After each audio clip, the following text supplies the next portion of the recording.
Hello everyone, welcome to Narayana IAS, and as a part of daily news analysis, we bring the 5 most important articles to you from The Hindu and Indian Express. And in continuation of the same series, today's 5 articles are: number 1, we will talk about Indian Sign Language and the issues of exclusion that comes from it. Here we will talk about the problems that are faced by persons with hearing disabilities.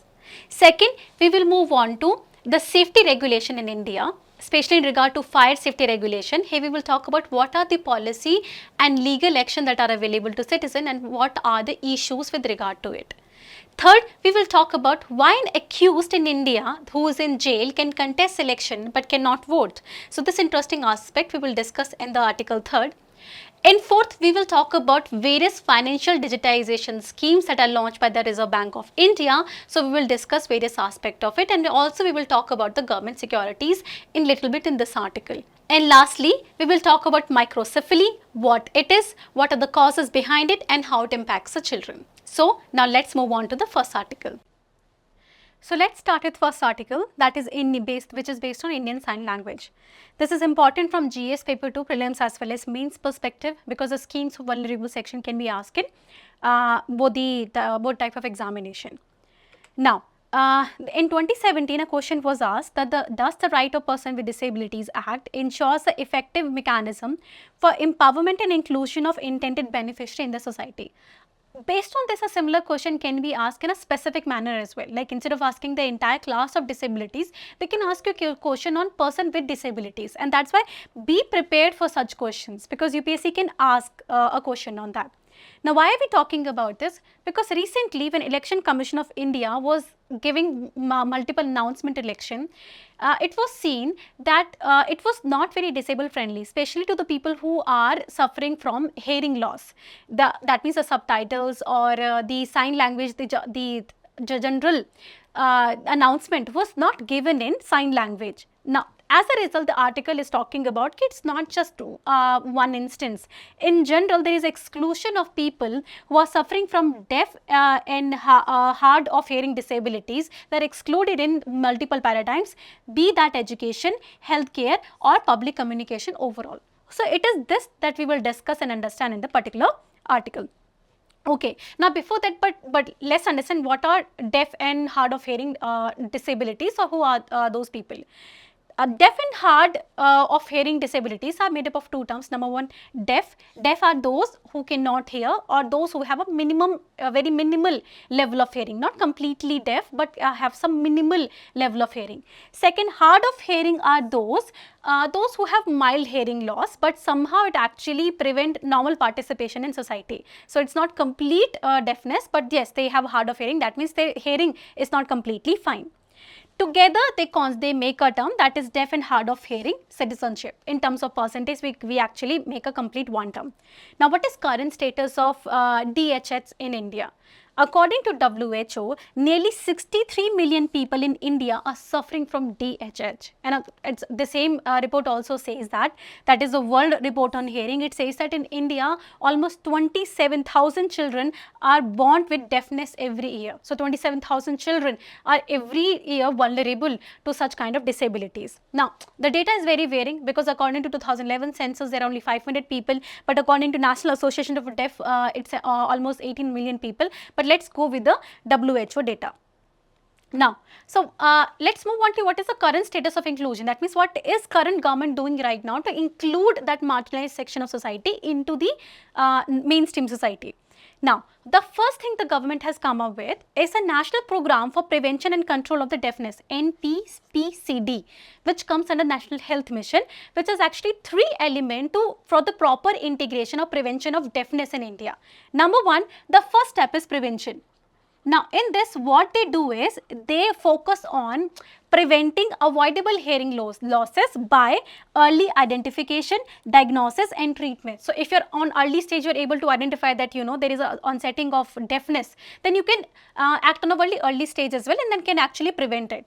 The second element is basically rehabilitation. That means the people who have actually suffered from this, and you cannot, maybe you're not able to prevent in such case of scenario, you're trying to make sure that you can give them such services by which they can feel the part of mainstream society, like giving them hearing aid devices by which they can hear properly, or proper mainstream the ISL language can be used in mainstream, that is Indian Sign Language. And third is institutional capacity building. Now, in this, the institution that are dedicated to proper rehabilitation or care of the people who are suffering from hearing disabilities, those institutions are strengthened in terms of finance, technology or infrastructure. So, these are the three aspects of the NP, the NPPCD. The next law that deals with such kind of disabilities is Right of Person with Disabilities Act 2016, which recognizes hearing impairment and deaf and hard of hearing as one of the disabilities in India. Now, under this, it gives certain sets of right to the citizen to protect and to empower them. Like it provides right against discrimination, it provides reservation in jobs and education, it gives actually attempts to provide them free education till they turn 18 years of age, and even right to accessibility, etc. So, this try to empower them in various aspects of life. Lastly, you can also see the current Justice Ministry has set up ISL Research and Training Center in 2015, which is dedicated to conducting research by which you can empower this particular section of society in India. Now, this is what government is trying to do, but how much is they are actually able to achieve it? The article talks about various lacunas, especially in terms of language. Now, you understand what are the major impairments for the DHH citizens is that they cannot communicate effectively. The language, which is considered as a main source of or main tool of communication, is missing entirely, and that's why a particular different language because of deafness an ISL is created. If people learn ISL, then it's very easy for them to communicate. It's actually their tool for empowerment, but it's the main important aspect is missing in our entire rehabilitation or increasing ease of the disabilities in our society. We are not focusing on ISL. Now, you can see that there are legal and policy lacuna where you can see NPPCD, which is responsible for prevention, rehabilitation and capacity building, doesn't focus on ISL at all. There is no focus. It's only focus on the medical aspect, that is prevention. But what about the people who are already suffering? Why aren't we making life easy for them by focusing on Indian Sign Languages? Second is the article also says that under the Prevention of Disabilities Act 2016 or even ISL Research and Training sector, which are dedicated to make the life easy for the person with disabilities or hearing disabilities, actually don't officially recognize the Indian Sign Languages at all. Indian Sign Language is not officially recognized, despite the fact that 70 countries in the world have actually recognized ISL as an official language. Third is you can also see the most site of discrimination is education for them. Education is supposed to empower them, but then you see, like we're talking about, whenever a child learns in a language in which he's comfortable, his cognitive development is always better. His emotional skills, his academic achievement and employment chances are always better. That means a child should be taught in a language in which a child is comfortable with. The same provision that lies for the mother tongue also lies to persons with disabilities. Their cognitive development will be much better if they are taught in the language, that is ISL. But then you see in the education, ISL is not widely used. The educators are not properly trained in the ISL. Overall, the focus is given on child being adapted to oralism instead of making them learn ISL, or the educator learn ISL. So what are we doing here right now is, we're actually expecting a child to adjust to the disabilities instead of empowering them, which is actually defeating the goal. This despite the fact that National Education Policy 2022 has recommended not only standardizing of ISL but integrating into the school system. Now, what is the result of the entire scenario right now? Now, as a result of this, out of 63 million people who are suffering from DHH in India, only 5% are able to get in the school and are able to graduate. Like only 5% get in the school and they take longer time to graduate. Why so? Because the cognitive development is hindered as a result of the social barriers that we have created against the learning. Now, if the education is not proper, what will be the result? We follow a particular vicious cycle. The education is improper, as a result in employment chances also reduces, which impacts like employment opportunities as well. As a result, they are limited to housekeeping jobs, wait staff, data entry operators and generally push into more marginalization and poverty. This particular article also says that even the government jobs are also site of discrimination, given government tries to give employment to people who are suffering from less than 40% of impairment, and those are suffering from complete impairment, they are not generally not taken care of. So the act defeats its purpose. It's actually the implementation is not that very good. Next is healthcare service, which is a very essential service from them. They are not able to avail easily because they can't explain it to doctor easily, because how many doctors are actually adept in ISL? How many doctors actually understand? So the communication of disease, the communication of issue they're suffering from become very difficult. So there are many areas in many faults or issues in accessing the health and specific mental health issues, because counseling definitely require a better understanding of language or especially about each other. Last is, this ultimately creates public barriers for them in accessing social life, be that transportation, be that TV shows, be that public services, because TV shows, newspaper, how many of them, like how many of the TV shows or TV news give the subtitles in the beginning, or how many like ISL interpretation in there in a small corners which DD News used to provide. So as a result of this, there is overall marginalization of the people suffering from hearing disability, in which they have to adjust to their surrounding instead of removing social barriers. Okay, so now oralism, you know, when the emphasis is on speech and lip reading, not on ISL. Now, so what can we do? Like whatever the problem, you have to find solution to each of them. Number one, there is a need of official recognition of the ISL. This represents the 63 million people. Definitely government of India can do so. And given the fact that already 70 countries have done so, which will give for the proper development and standardization of the Indian Sign Language. Second is healthcare improvement, where there should be more platform for ease of communication with the people who are suffering from the hearing disabilities. So here the special language concordant physician can be employed, who will be responsible for the translation, or who will actually help communicate the physician as well as them, or physician who are trained in ISL can be actually appointed in the health institution. Third is in media and public announcement, the ISL interpretation or subtitle across the media and government can be made mandatory, so that the TV and media is accessible to the people who are suffering from the hearing disability. And lastly, in employment and education, we can provide better job opportunity and training to DHH individual, including healthcare professionals, so that they are able to avail multiple employment opportunity and empower themselves. So overall, it is important that we integrate ISL in our life for the better cognitive development and prevent linguistic deprivation of certain section of society, so that we can have a more inclusive and holistic development. With this, now let's move on to the next article. So let's start with the second article, that is on fire safety regulation in India. This is important from GS paper 2 perspective, especially the topic that issues relating to development and management when it is not comprehensive.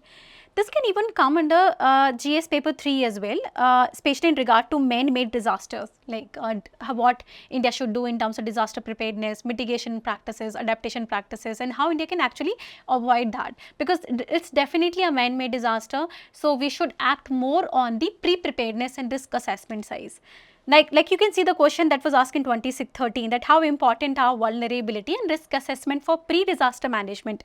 As an administrator, what are the key areas that you would like to focus on for the disaster management system? So see, UPSC focuses on that. So in this, you can even cover the fire hazard, though you'll cover the various aspects of man-made and natural disaster that you can do, but you should try to include the man-made disasters as well, because these are the kind of disaster we're suffering these days.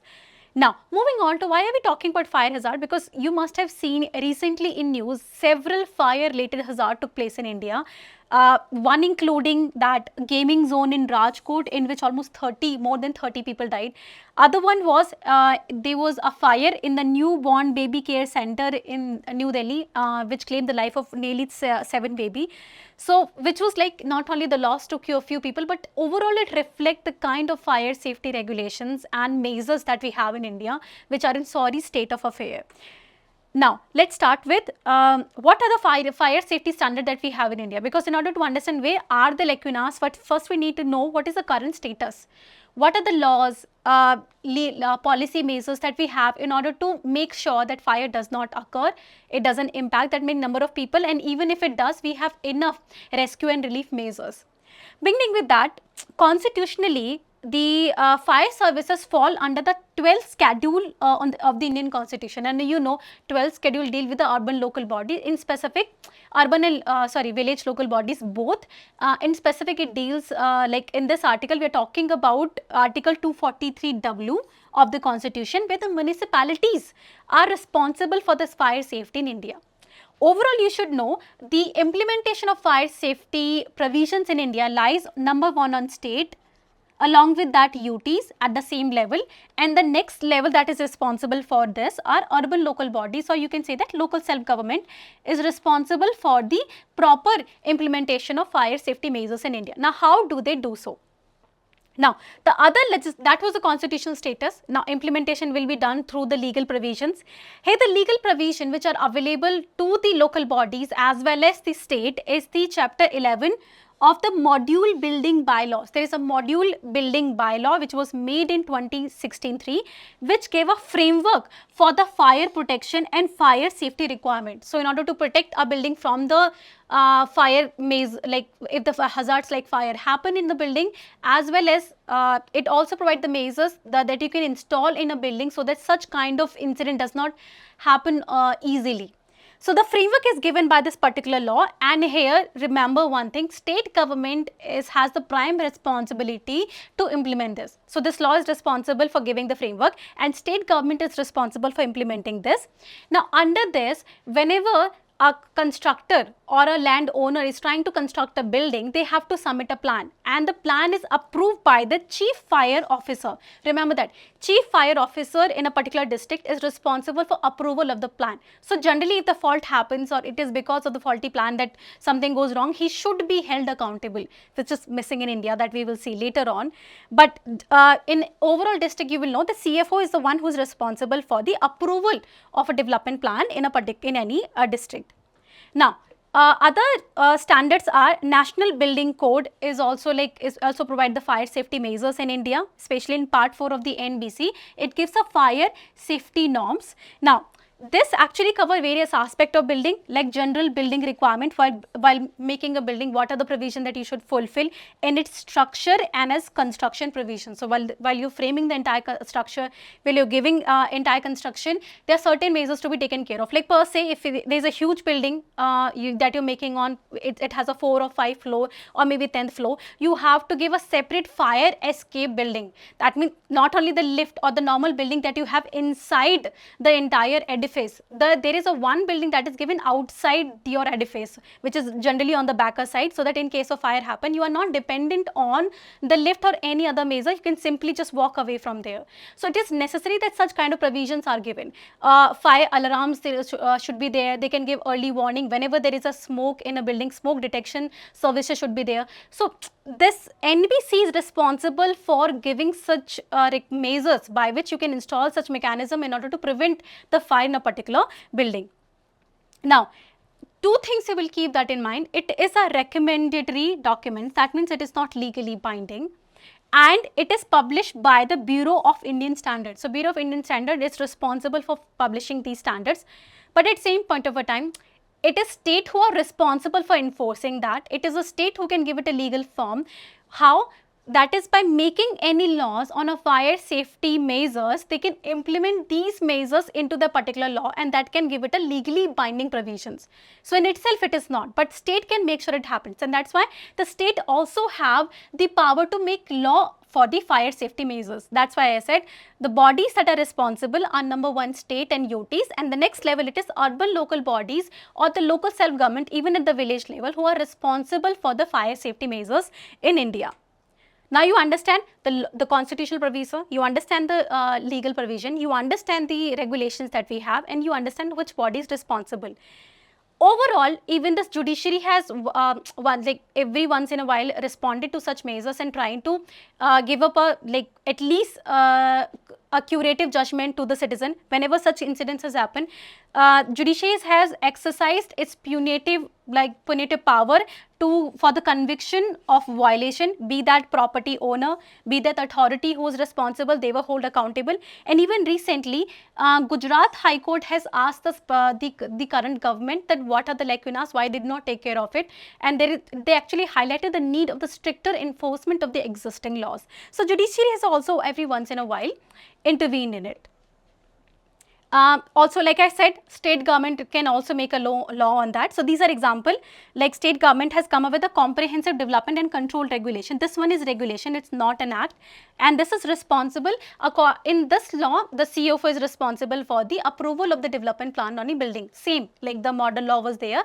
Based on the model law, a state government has come up with its own regulation as well as its own act as well. The act here is Fire Prevention and the Life Safety Measure Act 2013, which stipulate the mandatory compliance for all structure in order to make sure the building is fire safe. Okay. Now, what are the issues? Because that's why like UPSC can easily frame a question regarding that. What are the issues? Why the fires hazards are recently occurring in India more and more? The first and foremost reason is we don't have a comprehensive law. We don't have comprehensive one law to deal with this. We have multiple state law. We have one model law based on which state can form different kinds of law. In addition to that, we have different regulations. Even NDMA deals with it. Because of which there is so much confusion. Same thing is explained at 100 places, and at few places it is legally binding, or other places it is not, which gives many property owner to actually bypass the law as well. And you can see that like in 2020 itself, there are almost 11,000 cases were reported by the Accidental Death and Suicide India report, and despite that we don't have one uniform law to deal with such kind of hazard. So it's not a small hazard, it is impacting us at a very large level. Second is non-adherence to NBC guidelines. Even though the guidelines are there, most of the properties owner do not adhere to it. You will find and you will be amazed that some safety measures such as fire escape, smoke alarm detection machine, sprinkler system, which is responsible for early warning and preventing of such fire hazard in a building, are not present in a building. And because because most of the building owners or constructor don't bother to comply with such kind of law, because the NBC is not legally binding, it is dependent upon the state. Second is, it is the lax implementation by the state regulator itself. There is no regular audit, a regular and periodic audit is needed. If there is there are many known case of corruption as well, that if you feed them money, they will not bother to ask whether you are complying with the laws or not. So overall, you can see the municipal corporation and the planning commission are very lax in implementing this fire safety regulation. So that is another concern, because of which the property owners are not implementing this law. And lastly, whenever it comes to rescue and relief measures, our fire safety department does not have enough resources. And here I am talking about all three kinds of resources, be that financial resource, or you can also talk about technical resource, and even infrastructure to deal with this such kind of hazard. Like they are not able to, that's why they are not there is no timely respond policy with the authorities which are responsible for the rescue and relief in case of a fire hazard.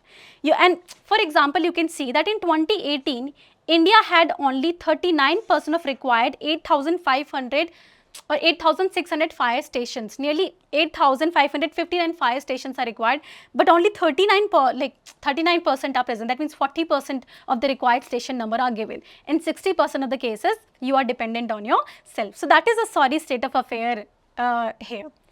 So what can be done? What can be done? Like, you know the issues and you have to find the solution for each and every issue. Number one, if there is no one legal reform, if there is no one legal act for this, then go with the legal reform and come up with one unified law to deal with the every aspect of fire hazard. And when the every aspect will be legally binding, the companies will have to apply with this. And if they don't, then we even have to, once we are done with the legal solution, we have to come up with the executive solution as well. That is implementation aspect. There is a need of strict enforcement of this fire safety regulation by the authority, and which requires accountability means proactive government at part of the administration means you have to conduct the regular audit or inspection and fix the accountability of the authority who was responsible for the compliance. Like in particular case, if the building fell down, it has a fire accident or something, in audit you find out the authority which was responsible for the approval of the plant should be held accountable. Also, if the fire has happened, or the auditing authority should also be hold accountable, that why did not they do the audit in the last 6 months, 1 year or 2 years for the time that building was existing. So these are the proactive government measures that can be taken. Next is the modernization of fire safety equipment. Overall, like I said, they don't have enough finance, infrastructure and technology. So modern technology has to be integrated in the existing fire safety mechanism. So that means there is a need of the modernization of the fire department with essential instrument like smoke detector, fire hose cabinets, automatic sprinkler system. These needs to be installed in the building as well as with the fire department. And lastly, public awareness is most important thing, because it is that which is going to ensure that there is integration of the fire safety mechanism in building. At same point of a time, they are able to act on time and call the fire department on time. So this can go a long way in preventing such hazard, which is capable of actually taking away of life of so many people. Now, I hope this topic is clear to you. Now, let's move on to the next article. Now, let's start with the next article, that is why an accused in jail can contest but cannot vote in election. That is a dichotomy which has actually perplexed the legislator and even media for a long time. It is this one that we will discuss in this article today. Okay. So this is related to the Election Commission of India, the Representation of People Act, Special Representation of People Act we will discuss, which is very important in GS paper 2. Now, there was previously also mains question asked in the same line, that there is a need for simplification of procedure for disqualification of person found guilty of the corrupt practices under Representation of People Act. So the crime and criminal activities, this has been a matter of polity for a long time. This article will also deal with the same thing. Now, why this is in news? Because recently, Amrit Pal Singh, who is running for the parliamentary seat, and despite his imprisonment, he's being allowed to contest election, though he's not allowed to vote. So that is just dichotomy. Like, how does our Indian constitution trust someone who is not allowed to vote, allow them to contest election and win a seat where they actually represent such large section of society? So in this article, we will discuss that, why there is so much legal inconsistency. Like they don't trust you that you can't vote, but simply you can contest election, represents the almost 1 or 2 lakh people under your constituency. So it calls for discussion so that there is especially regarding the voting and candidacy right of the jail people or incarcerated people. Now let's deal with the present right now. What is the present scenario? Now, according to various Supreme Court judgment, whether that was in Indira Gandhi versus Raj Narayan case of 1975, or be that the Kuldeep Nair versus Union of India case 2006, the Supreme Court has made one thing clear, that right to vote, anyone contest election, can be a statutory right, but it's never a fundamental right. You cannot say that it is my fundamental right and I shall have it. You can't say that. It's not your fundamental right, like against the freedom of speech and expression, which is a fundamental right of yours. So, and it has said that though free and fair election is part of the basic structure of the constitution, however, neither right to elect or right to be elected enjoy the same status. So, it is not the basic structure of the constitution, right to elect, and that was given in the Indira Gandhi versus Raj Narayan case of 1975, and in Kuldeep Nair versus Union of India case of 2006, Supreme Court held that it is a statutory right and it is not a fundamental right. So both of them, not one, both of them, right to vote and right to be elected, both has the same status, both are statutory right. Okay, keep that in mind, because UPSC asks such question whether that is a fundamental right or not. Okay, now Supreme Court judgment must have some legal backing. The legal backing comes from the Representation of People Act. Now we are going to talk about whether a convicted person can contest election or not, the first aspect. Then we will talk about whether convicted person can vote or not. When it comes to contesting election under Section 8 of the Representation of People Act, it's important because this particular section has been discussed so many times. So this particular section says that it provides for disqualification from contesting election for the Parliament or State Assembly for conviction of certain offence and up to certain period. If someone is convicted for an offence which lead to conviction as well as sentence for more than 2 years, equal to or more than 2 years, then that person is disqualified from contesting election for almost 6 years from the date from which he is being elected. For almost 6 years he cannot contest election. So disqualification applies from the date of the conviction and continues for 6 years after the end of the sentence. However, the bar on contesting election kicks in only if the person has been convicted and not if they are only charged. Like if you are charged with criminal offence, the case is going on in High Court, not until you are convicted, I said, or not on, it's only when you, once you are convicted as well as sentenced to jail, does the bar on like contesting election applies, which is what happened to Amritpal Singh. Okay, since like he's still not sentenced. Now, next is section 8 of the Representation of Act measure for it has faced challenges multiple times, be that 2008 case of the non-profit public interest foundation, where they said ki the person against whom criminal charges has been framed who has or who have false affidavit regarding the criminal history should be disqualified. Ki if the charge is there or an affidavit is filed against you, then person should be disqualified. Even various committees have also said regarding the same thing, like Dinesh Goswami Indrajit committee, that in order to prevent the criminalization of politics, we may have to come up with such preventive measures as well. But Supreme Court did not act on it. Like that is something the Supreme Court has still not accepted. That sentence is very important. Next is, but there are certain exceptions to this particular section where a person who is disqualified, his conviction can be shortened or he can be allowed to contest election, and that power is with the Election Commission of India under section 11 of the Representation of People Act, which remove or even reduces the period of disqualification. Like I said, both. They can remove the disqualification as well as the period of disqualification as well, which happened in 2019, where the Election Commission of India used its power to reduce the period of disqualification faced by the Chief Minister of Sikkim, that is Prem Singh Tamang at that time, who was convicted for 1 year, who was released following a 1-year prison sentence in 2018 for misappropriating fund in a procurement of cows. The Sikkim leader went on to win, then he won the by-elections as well.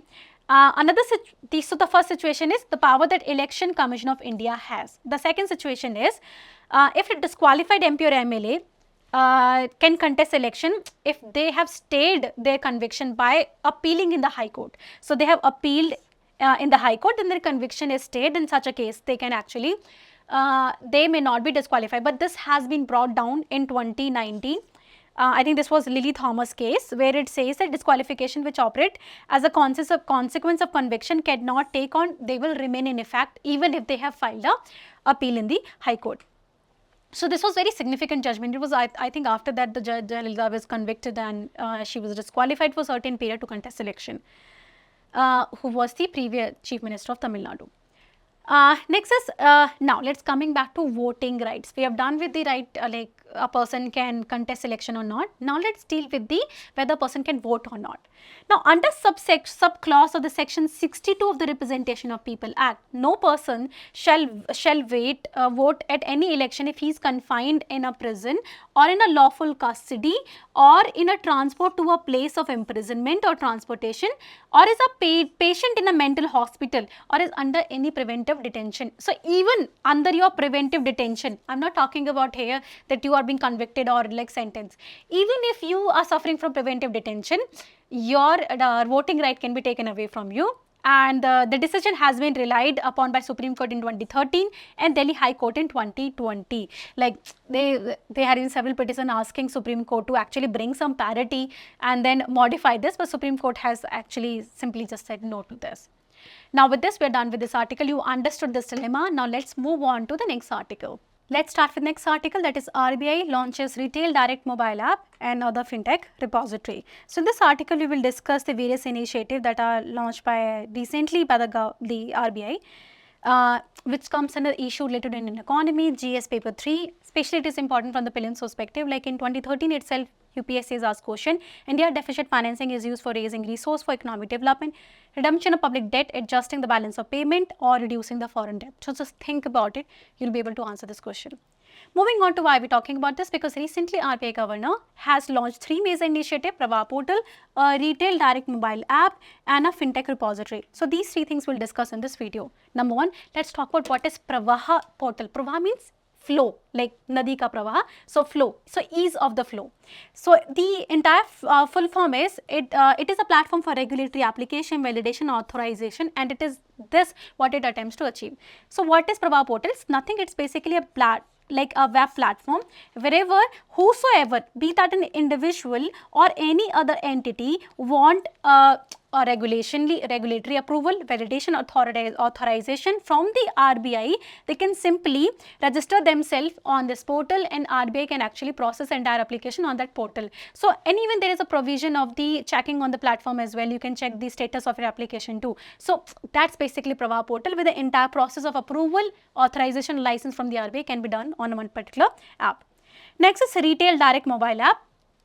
Retail direct mobile app is nothing, in a simple definition. It means any retail investor who wants to invest in government securities can directly buy government securities on your smartphone now. Now that was not the case earlier. First of all, earlier government securities were bought on a wholesale mechanism. That means a big institutional investor who had a money of many retail investor or many individuals, they could buy the government securities for Government of India. But like recently, government allowed key retail investor can also invest securities in the Government of India, and along with that, it launched the platforms as well, digital platform, where you can get the government securities, you can buy online. But now it has been made more easy by launching a smartphone application.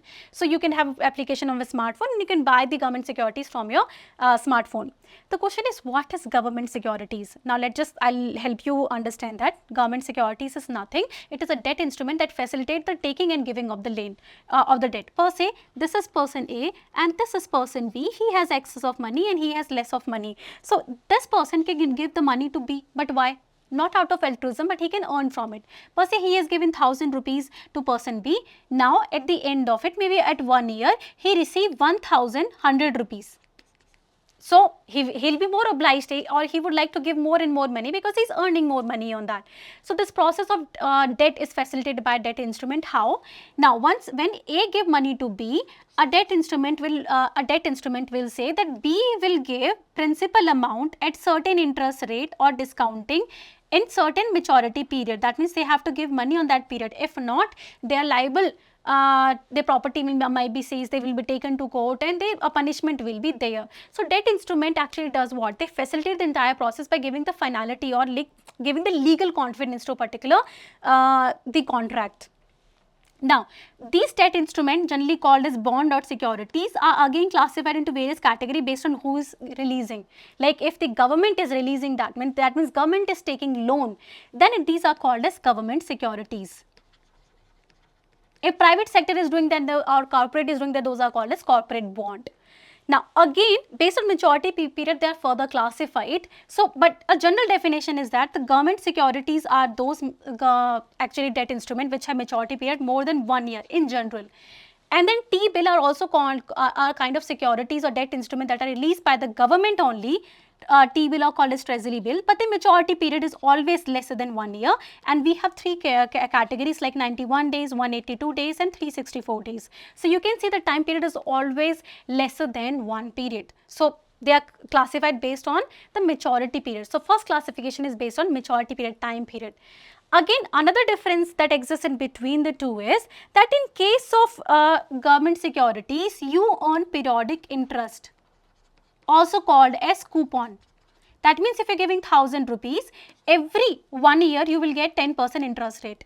Every 10% interest rate, the interest rate every 1 year you would have to give 10% interest rate. That's basically periodic investment, periodic return actually interest. Whereas in case of T-bill, there is no interest payment. Instead, there is discounting. Now, what do I mean by discount?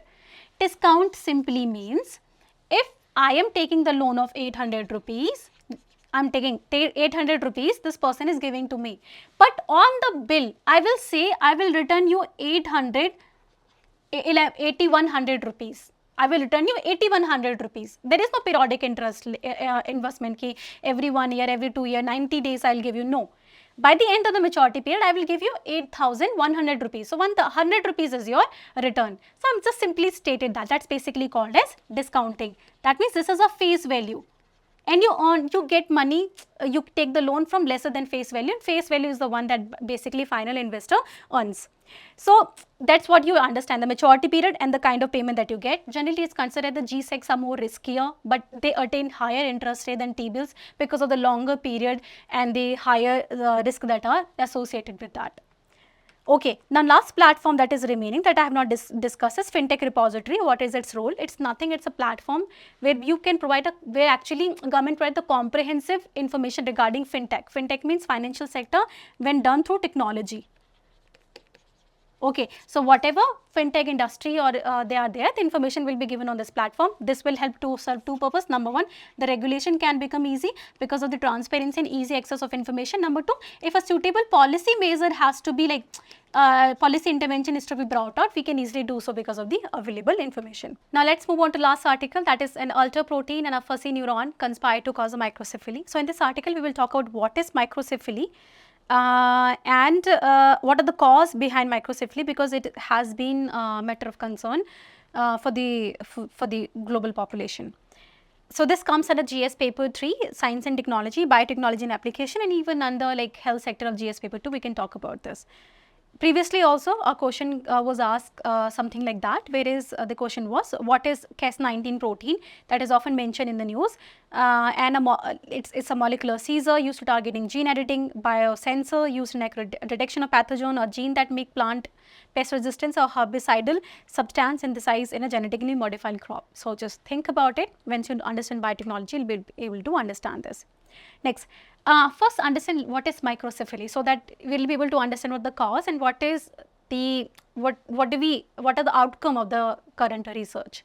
Now, microcephaly is a condition where the baby's head doesn't grow in a normal condition. Either it's very large or small. So the head of the baby is not in a it's not normally shaped, it's abnormally shaped, or it's the size as well, which often result in poor mental health status, poor the cerebral development, and which causes multiple disabilities and developmental issues.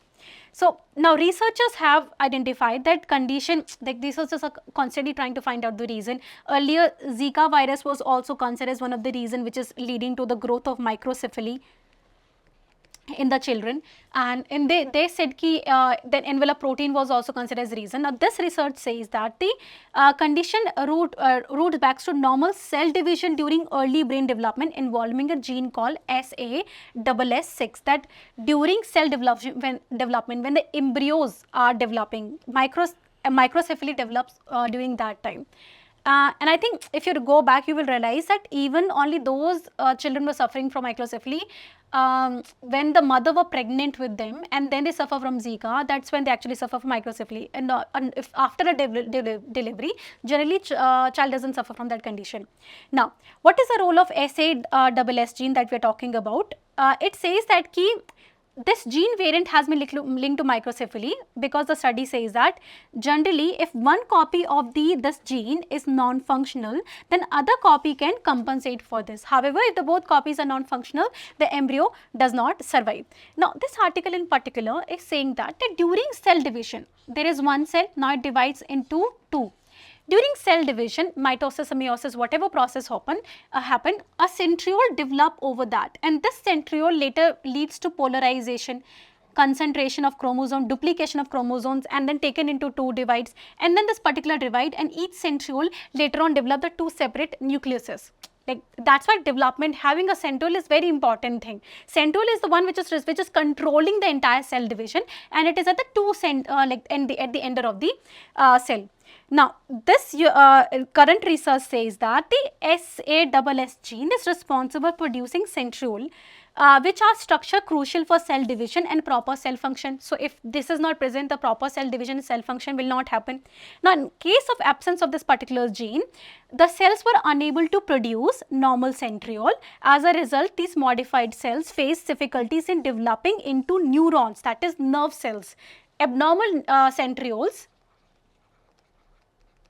leads to improper neural development, that is nerve cell development, and which highlight the important role of SA666 in neuron development and formation of functional centrioles. So basically this article is about that is 666 gene is responsible for normal centriole development, and normal centriole is responsible for the normal neural or the nerve cell development, and if that doesn't happen, the child's brain size as well as the functioning is not normal. So this is the finding of the proper research, that neurons are very particularly sensitive. The article also highlight that in consanguineous marriages, that a union between individual or closely related by blood, there is an increased risk of inheriting mutated genes now, and also contribute to microcephaly. That's why we say that in many, even in our very religious scripture and many book, it is being highlighted to not marry among the cousins, to not marry among your like recent relative, because first of all the diversity is really less, which leads to the intellectual disabilities in a child, and this result also actually proved the same thing, that in case of consanguine marriage, that means if the two individuals who are marrying to each other are closely related by blood, there is a higher chances of microcephaly or intellectual related disabilities or like genetic mutations. So with this we are done with this article. Now we will discuss the prelims and mains related question on this. Now let's move on to prelims and mains question, and the first prelims question that we are discussing in here is with reference to fire safety regulation in India. Consider the following statement. The fire safety fall under 11th schedule, article 243 of the constitution. So do you remember, it was an 11th schedule, it was 12th schedule actually, and rest of the statement is correct. So here you can find the factual error. So of course the statement 1 is wrong. The chapter 11 of the module building bylaws 2016 provide for the necessary framework for fire protection and fire safety requirement, where union government is given prime responsibility for implementing these regulations. Okay, so the factual part is correct here. It says the union government is given the prime responsibility. Isn't that what I did? What I taught you is that state, UTs and then municipalities, union government doesn't play any, like union government is only making law, implementation part it doesn't play any role. So of course both statements are wrong, and the answer is going to be D. Now, next is consider the following statement regarding the microcephaly. We discussed that in SASS gene as well. The first statement says microcephaly can result from abnormal cell division during early brain development involving SA66 gene. I talked about this, SAS6, centriole and then abnormal nerve cells. Second is a non-functional copy of SA66 gene can always fully compensate for the loss of functions of the other copy. I said it can somehow compensate, but not fully. I discussed that as well. So statement 2 is wrong. Researchers have found that removal of SA66 gene in mouse can lead to the defective centriole formation affecting neural development. Even if we did not read the mouse part, but we know that it's absence of SAAC that lead to abnormal that particular centriole development and then abnormal neural development as well. So this statement is correct. Next is consanguineous marriages increase the risk of inheriting mutated genes and including those related to microcephaly. That part is also correct. I discussed about it. So the statement 1, 3 and 4 are right. So our answer is going to be C. Next is, which of the following statement is correct regarding the differentiation between the G-Sec and Treasury bills? The first says that G-Secs are long-term investment with maturity ranging from 1 to 30, whereas T-bills are short-term with maturity ranging from 1 to 2, and that's the difference I taught you about 91 days, 182 days and 364, but always lesser than 1 year, whereas in case of G-Sec they can be longer as well, so 1 to 30. G-Sec issues periodic interest payment to investor, while the T-bills do not offer periodic interest but are issued a discount. I told you this difference as well, that from 800 to 810 you can release a term and then 10 rupees will be your discount. Both G-Secs and T-bills are considered high risk investment due to their long term nature. So both are long term. That's not true. The statement is wrong, and hence statement only 1 and 2 are correct. Next is consider the following statement. Right to vote is a fundamental right in India, cannot be denied. I specifically said 2 Supreme Court judgments were there and both made it clear that it is not a fundamental right, it is a statutory right. So statement 1 is wrong. Free and fair election are part of the basic structure of Indian constitution. We discussed that in Indira Gandhi, like the case that we discussed in the first case that we discussed. Next is, a person cannot vote at any election if he is confined in prison. That part is also true, and we talked about this dilemma as well, that even if you touch a prison you cannot vote, but you in that same kind of sympathy or actually the kind of leeway is not given to you if you are trying to contest election. So the statement 3 is also right. So how many of the statement are correct? The 2 statement are correct. So answer is B. Consider the following statement regarding the recent initiative launched by RBI. Number 1, the Pravaha portal is centralized web-based platform that help individual and entities obtain certain various regulatory approval, license and authorization from RBI. This is exactly the definition I told you. These three things the platform does for you to get approval from the RBI.